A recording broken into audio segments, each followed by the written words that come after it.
Hello everyone, आज की video में हम बात करेंगे कि कैसे मैंने इंग्लिश के सेक्शन में 95 मार्क्स स्कोर किया और मैं आपको भी कुछ ऐसी टिप्स दूंगा जिससे आप भी इंग्लिश के पेपर में 95 मार्क्स स्कोर कर सकते हो। तो इस वीडियो को शुरू से लेकर के आखिरी तक के पूरा देखना जिससे कि आप कोई भी इंपॉर्टेंट टिप को मिस ना कर दो। तो चलिए शुरू करते हैं आज का वीडियो। अगर आप चैनल पर नए हो तो चैनल को जरूर सब्सक्राइब करो। तो यहाँ पे सबसे पहले क्रिस्प में मेरी सक्सेस के सीक्रेट्स को जान लेते हैं। तो यहाँ पे 95 मार्क्स के लिए मैंने पेपर कैसा लिखा था। मेरी हैंडराइटिंग बहुत ही ज्यादा नीट और क्लीन थी। पेपर में जो भी चीजें मैंने लिखी थी वो क्लियरली समझ में आ रही थी। मैंने काफी ज्यादा प्रैक्टिस की थी इस पेपर के लिए। साथ ही साथ अब मैंने जो भी लैंग्वेज यूज की थी वो इस प्रकार से यूज की थी कि वो काफी ज्यादा इजियर टू अंडरस्टैंड हो। साथ ही साथ मैंने जहां पर भी एप्लीकेबल है वो वोकेबलरी यूज की थी, अननेसेसरी वहां पर वर्ड्स इंपोज नहीं किए थे। और साथ में जो भी आंसर्स मैंने लिखे थे वो टू द पॉइंट थे। तो मैंने कुछ ये छोटे छोटे पॉइंट्स को फॉलो किया था और उसके कारण जो है मेरे इतने अच्छे मार्क्स आ सके। साथ ही साथ में राइटिंग सेक्शन, रीडिंग सेक्शन और लिटरेचर सेक्शन वगैरह पे सब पे इक्वली फोकस किया था। तो यहाँ पे अगर किसी भी पोर्शन में कम ज्यादा फोकस करते हैं तो आपके लिए इस टारगेट तक पहुंचना थोड़ा सा मुश्किल हो जाता है। इसलिए जरूरी है कि आप तीनों ही पोर्शंस पे इक्वली फोकस करें। आइए तीनों सेक्शन से रिलेटेड टिप्स को जानते हैं। तो सबसे पहले रीडिंग सेक्शन की बात कर ले तो यहाँ पे रीडिंग टिप्स को समझते हैं। जैसा हमने जाना है कि रीडिंग और राइटिंग का जो वेटेज है लगभग 40 मार्क्स का होता है, वहीं पर ही लिटरेचर का अकेले का 40 मार्क्स का वेटेज होता है। तो देखने पर से तो लगता है कि लिटरेचर ज्यादा इंपॉर्टेंट है, लेकिन उतना ही इंपॉर्टेंट रीडिंग और राइटिंग सेक्शन मिलाकर के होता है। तो रीडिंग सेक्शन के लिए कुछ इन टिप्स को ध्यान में रखते हैं, जैसे कि तो जब भी हम पैसेज को पढ़ रहे हैं तो हमारे लिए जानना जरूरी है कि जो पहला पैराग्राफ है और आखिरी पैराग्राफ है उन्हें हम अच्छे से समझ लें, क्योंकि हम देखेंगे कि कई सारे जो आंसर्स है वो हमें इन्हीं दो पैराग्राफ में ही छुपे हुए मिल जाएंगे। और यहाँ पे हमें पूरी पैसेज की थीम भी एक प्रकार से समझ में आ जाती है। फिर एक बार हम वहां से स्किम भी कर सकते हैं तो वहां पे हमें कुछ कुछ कीवर्ड्स भी मिल जाते हैं और ये कीवर्ड्स हमें जो भी क्वेश्चंस है उनको आंसर करने में हेल्प करते हैं। अगर आपके एमसीक्यू बेस्ड क्वेश्चंस है तो वहां पे आप ऑप्शन एलिमिनेशन जरूर लगाइए, क्योंकि इससे क्या होता है कि बहुत सारे ऑप्शंस एलिमिनेट हो जाते हैं। तो जो बचे हुए ऑप्शंस रहते हैं, जो नियर ऑप्शंस रहते हैं, वहां पे आपको आंसर ढूंढने में आसानी हो जाती है। अगर हम सब्जेक्टिव क्वेश्चंस की बात करें तो आपको यहाँ पे कोशिश करनी है कि आपको अपना जो आंसर है वो अपनी ही लैंग्वेज में लिखना है। एज इट इज जो यहाँ पे पैराग्राफ में है वो नहीं लिखना है और ये भी ध्यान में रखना है कि वर्ड लिमिट आपकी एक्सीड नहीं हो। तो इन बातों का आपको ख्याल रखना है। अच्छा, अगर यहाँ पे फैक्चुअल क्वेश्चंस आते हैं जो कि आपके पैसेज में ही आपको दिखते हैं, लेकिन ये बात ध्यान रखना है कि वहां पे ढूंढना थोड़ा सा मुश्किल होता है, इसलिए एक बार पैसेज को स्किम कर लीजिए पढ़ते टाइम पे। फिर वहां पे जो क्वेश्चंस में आपको कुछ कीवर्ड्स है उनको अंडरलाइन कर लीजिए और साथ में फिर वापस से पैसेज में जाकर के फिर क्वेश्चंस को आंसर करना शुरू कीजिए। इससे क्या होता है कि आप कीवर्ड्स जब आपके ध्यान में रहते हैं तो आप आंसर्स को फटाफट ढूंढ सकते हैं। इसलिए यहाँ पे आपका अटेंशन और फोकस बहुत ज्यादा जरूरी है। तो जब आप इन पर्टिकुलर टिप्स को ध्यान में रखेंगे तो आप रीडिंग सेक्शन को आप पाएंगे कि आपकी स्पीड भी इंप्रूव हो जाएंगी और रीडिंग जो कॉम्प्रिहेंशन है आप उनको आसानी से सॉल्व कर पाएंगे। आइए अब बात कर लेते हैं राइटिंग रिलेटेड टिप्स की। तो राइटिंग सेक्शन से हमें नोटिस और इनविटेशन जैसे क्वेश्चन देखने को मिलते हैं। अच्छा, यहाँ पे जो इनसे रिलेटेड जो फॉर्मेट होता है उसको आपको ध्यान में रखना है और इनसे रिलेटेड एक से दो क्वेश्चंस की आपको प्रैक्टिस लगा के जानी है, क्योंकि ये ध्यान रखिए कि ये इजी होते हैं और इनका तकरीबन 8 मार्क्स का वेटेज होता है।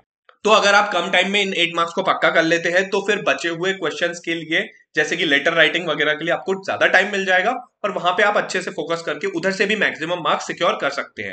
अच्छा, यहाँ पे आपको जानना जरूरी है कि जो प्रीवियस ईयर्स के आंसर्स हैं, चाहे वो टॉपर्स के हो या ऑथर्स के हो, उनको आप एक बार से ध्यान से देख करके पढ़ करके जाइए। वहां पे आपको उन्होंने किस तरीके से इनविटेशन या रिप्लाई लिखा था या नोटिस किस तरीके से लिखा है, वो आपको आपका खुद का आंसर ड्राफ्ट करने में भी काफी ज्यादा मदद करता है।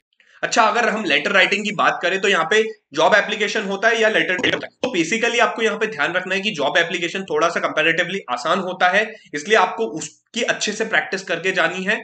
इसका जो बॉडी रहता है और फॉर्मेट रहता है वो फिक्स है, इसको अच्छे से आप पढ़ के जाइए, समझ के जाइए। डेफिनेटली आप लेटर राइटिंग अच्छे से कर जाएंगे। अगर आप लेटर टू एडिटर को अटेम्प्ट करते हैं तो आपको यहाँ पे ध्यान रखना है इंट्रोडक्शन और कंक्लूजन, साथ ही साथ आपको 3 पॉइंट्स या आइडियाज या प्रॉब्लम्स को भी ध्यान में रखना।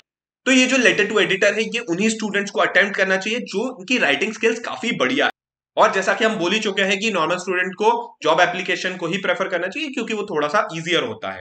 अच्छा, अगर हम राइटिंग सेक्शन के अदर सवाल की बात करें जो कि हमको आर्टिकल और रिपोर्ट में देखने को मिलता है, तो यहाँ पे आप रिपोर्ट के साथ जा सकते हैं, क्योंकि वो भी कंपैरेटिवली थोड़ा सा इजियर होता है। अगर मान लीजिए कि आर्टिकल का टॉपिक अगर आसान आ गया तो आप आर्टिकल के टॉपिक के साथ में जा सकते हैं, लेकिन जो रिपोर्ट रहती है वो एक सेट फॉर्मेट में रहती है, पास्ट टेंस में होती है, और वहां पे क्या रहता है ना, ग्रामेटिकल जो मिस्टेक्स होती है उसका भी स्कोप जो है काफी कम होता है।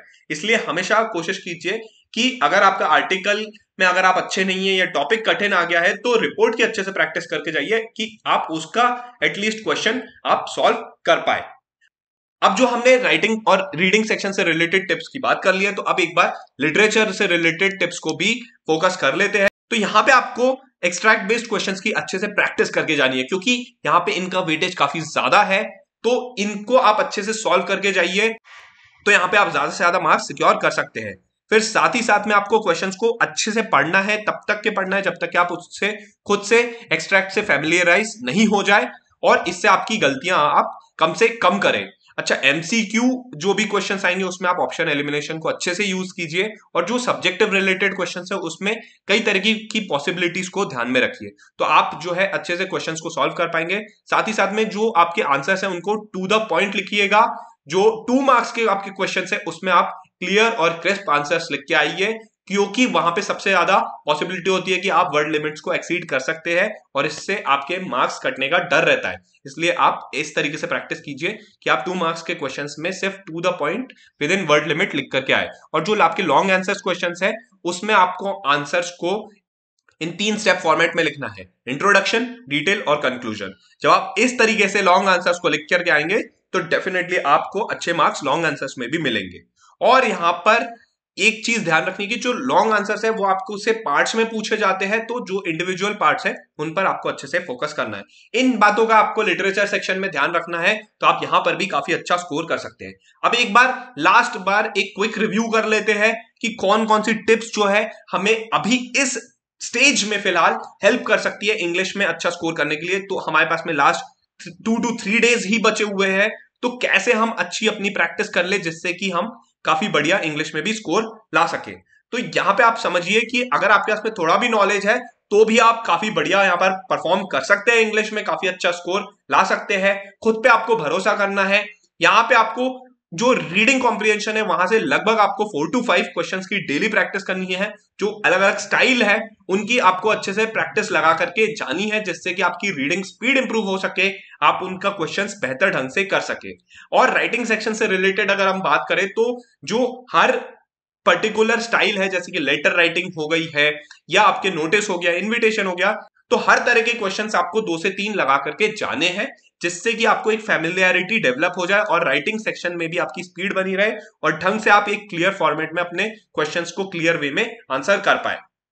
और अगर हम लिटरेचर सेक्शन की बात करें तो लिटरेचर सेक्शन में जो भी हमारे चैप्टर्स है, लेसन्स है, उसमें हमको यहाँ पर वन शॉट पे फोकस करना है इस टाइम पे।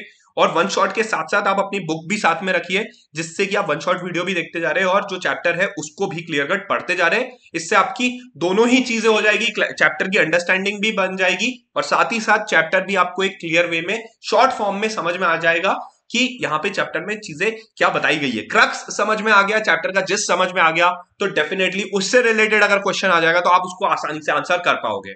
और यहाँ पे अभी शॉर्ट और लॉन्ग कंपोजिशंस दोनों की अच्छे से प्रैक्टिस करके जाओ। साथ ही साथ अभी अपने जो टाइम आपके पास में बचा हुआ है उसको 3 पार्ट में डिवाइड कर लो। यहाँ पे फ्लैमिंगो प्रोज है, फ्लैमिंगो पोएट्री है और विस्टास है, तो तीनों टाइम को अच्छे से डिवाइड करके लिटरेचर सेक्शन में उनके अकॉर्डिंग पढ़ो, डेफिनेटली आप अच्छा कर जाओगे।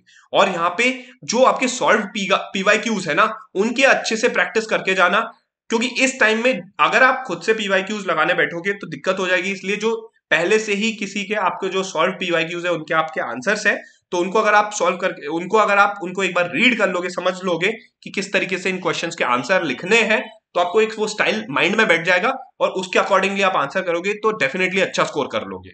यहां पे आपको अब हार नहीं मानना है, प्रैक्टिस और प्रैक्टिस पर ही फोकस करना है और लास्ट टाइम में एटलीस्ट एक सैंपल पेपर लगा करके जाना है। जब आप ऐसा कर लोगे, इन चीजों को अगर आपने ढंग से फॉलो कर लिया, तो डेफिनेटली आपको भी 90 to 95 मार्क्स लाने से कोई नहीं रोक सकता है। इंग्लिश कोई कठिन लैंग्वेज नहीं है, कोई कठिन सब्जेक्ट नहीं है, कोई हुआ नहीं है। अगर आपने मान लिया और ठान लिया कि आप अच्छे से कर लोगे इस सब्जेक्ट को, तो डेफिनेटली आपको भी अच्छा मार्क्स लाने से कोई नहीं रोक सकता। उम्मीद करते हैं कि आपको क्लैरिटी से समझ में आया होगा कि किस तरीके से मैंने अच्छे से इंप्रूव किया अपनी लैंग्वेज में, किस तरीके से अच्छे नंबर लाए और किस तरीके से आप भी बढ़िया परफॉर्म कर सकते हो। हम आपके लिए ऐसे ही कंटेंट चैनल पर ला रहे हैं, इसलिए चैनल को जरूर सब्सक्राइब कीजिए। वीडियो पसंद आया तो लाइक कीजिए। मिलते हैं आपसे अगले वीडियो में, तब तक के लिए जय Hind, thank you, God bless you.